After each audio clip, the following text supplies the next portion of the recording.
Hi everybody, welcome back to Thriving on the Home Front. I'm Shauna's Mason, and I'm a U.S. Army veteran, and I am the wife of a combat veteran. This channel was created as a resource for the military community.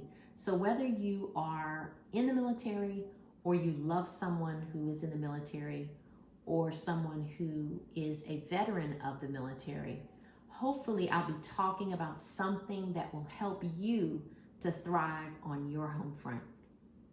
So today I want to talk to you about secondary post-traumatic stress.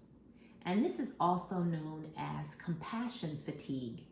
And you may be familiar with it as something that people who are social workers or psychologists or healthcare workers experience as a result of working with people who have been through tremendous trauma.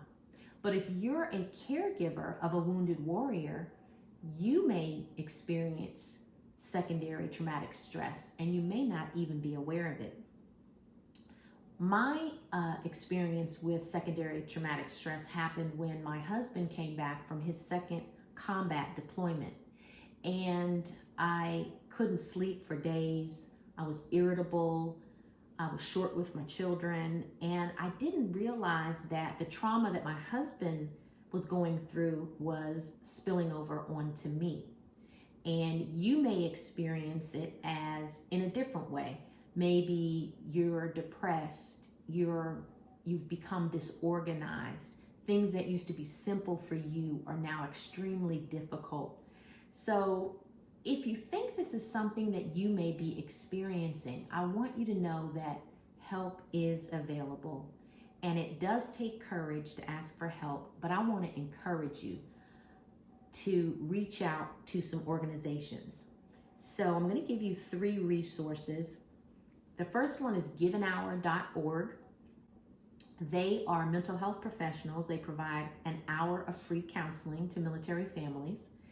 Familyofavet.org, caregiver.va.org, and I also want to encourage you to check out one of the 300 vet centers that are available for you throughout the United States.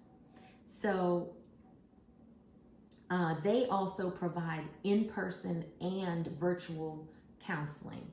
And if none of these resources work for you, then I want to encourage you to reach out to your primary care doctor and just let them know what you're going through. And then they can refer you to a mental health professional that your health coverage will take care of. 2 things I want you to remember. This is nothing to be ashamed of, and there is help out there. So I hope this has been helpful to you, and I look forward to seeing you next week, where we're going to be talking about caregiver stipends. That's right, you might be eligible for a monthly stipend if you are a caregiver for a wounded warrior and you meet certain criteria.